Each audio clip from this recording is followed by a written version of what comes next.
వీళ్ళు చేసే పనుల వల్ల రాష్ట్రానికి మళ్ళీ బ్యాడ్ ఇమేజ్ వచ్చే పరిస్థితి వస్తూ ఉంది. మీరు ఒక్క విషయం నేను చెప్పాను, డిఎస్సి నేను మొదటి సంతకం పెట్టాను, ఎన్నికల ముందు చెప్పాను, ఒకే మాట చెప్పాను, 16,000 ఉద్యోగాలు, ఒక్క రూపాయి అవినీతి లేకుండా మీకు రిక్రూట్ చేసే బాధ్యత నేను తీసుకుంటానని ఆ రోజు చాలా స్పష్టంగా హామీ ఇచ్చాను. అవునా కాదని అడుగుతున్నా. అయిన తర్వాత 300 పైన కేసులు వేశారు. ఉద్యోగాలు ఇవ్వడానికి వీలు లేదని, రిక్రూట్మెంట్ చేయడానికి వీలు లేదని అవన్నీ అధిగమించాం. సంవత్సరంలో డిఎస్సి పెట్టి ఇంటర్వ్యూలు పెట్టి అందరినీ పిలిపించి కుటుంబాలతో సహా 16,000 కుటుంబాలు పిలిపించి వాళ్లకు నియామక పత్రాలు అందజేశాం. 1 year అయింది, ఉద్యోగాలు చేస్తున్నారు, పిల్లలకు బాగా చదువు చెప్తున్నారు. నిన్న మొన్న వీళ్ళొచ్చి మళ్ళా అవినీతి జరిగిందని పేపర్ లీక్ అయిన మాట్లాడే పరిస్థితికి వచ్చారు. ఇంతవరకు ఒక్కరు కూడా బయట వాళ్ళు చెప్పలేదు. ఎవరు రాజకీయం చేశారంటే గొడ్డలి పార్టీ రాజకీయం చేసే పరిస్థితికి వచ్చారు. ఆ విషయం మీరు గుర్తుపెట్టుకోవాలి. దీనిపైన కోర్టుకు వెళ్ళారు. కోర్టు మళ్ళా చీవాట్లు పెట్టింది, కొట్టేసింది. కానీ ఇప్పుడు కూడా ధర్నాలు చేస్తారు. ధర్నాలు చేసే వీళ్ళు చేసే పనులు మీరు చూస్తే ప్రజలకు ఇబ్బంది కలిగించాలని ప్రయత్నం చేస్తున్నారు. ఒక తరాన్ని నాశనం చేశారు. ఇంకొక పక్క ఇప్పుడు జంజీ అని మాట్లాడతారు. వీళ్ళు జంజీ కాదు, గొడ్డలి జే. జగన్మోహన్ రెడ్డి గొడ్డలి. నేను ఒకటే చెప్తున్నా, మీరు చేసే అరాచకాల్ని ఎట్టి పరిస్థితుల్లో ఉపేక్షించే సమస్య లేదు. ప్రజల బాగోగుల కోసం ఈ ప్రభుత్వం అవసరమైతే కఠిన చర్యలు కూడా తీసుకుంటారని మరొక్కసారి మీ అందరికీ హామీ ఇస్తున్నా.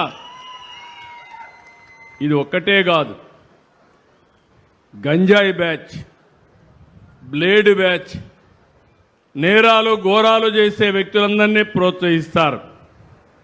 మొన్న మీరు చూడండి, ఒక మాజీ మంత్రి, సమాజానికి హితం చెప్పవలసిన వ్యక్తి కొడుకు యాక్సిడెంట్ చేశాడు. చేస్తే ఏం చేయాలి? చనిపోయిన వ్యక్తిని హాస్పిటల్ తీసుకుపోవాలని లేదా అని మిమ్మల్ని అడుగుతున్నాను. బాధ్యత కలిగిన వ్యక్తి అయితే నేరుగా తన హాస్పిటల్ తీసుకెళ్ళి ముందు ట్రీట్మెంట్ ఇప్పించి బతికిచ్చే అవకాశం ఉంటే బతికించాలి. అది చేయలేదు. మాజీ మంత్రి ఇమ్మీడియట్గా వెళ్ళి వాళ్ళ తండ్రి కాబట్టి ఆ కొడుకు కేసు మాఫీ చేయడానికి వేరే వాళ్ళపైన కేసు పెట్టించాడు. వేరే వాళ్ళపైన కేసు పెట్టి ఈ కేసు మాఫీ చేసుకున్నారు. ఇప్పుడు రాష్ట్రం అంతా సీసీటీవీ కెమెరాలు పెట్టారు. ఎవడైనా దొంగతనం చేసినా, నేరాలు ఘోరాలు చేసినా కబద్దార్, 3వ నేత్రం మీ వెంటనే ఉంటుంది. ఎవరు తప్పించుకోలేరు. అందులో మొత్తం వచ్చాయి. వస్తే ఈయనంటాడు, చాలా చిన్న పిల్లోడు చంపేశాడు, ఏమవుతుందని మాట్లాడతాడు. గొర్రెల కాపరి చనిపోయాడు. చనిపోతే 44 ఏళ్ళు చనిపోయాడు. దానికి పెద్ద సమస్య ఏంటంటాడు. మీరు ఒక్కసారి ఆలోచించుకోవాలి.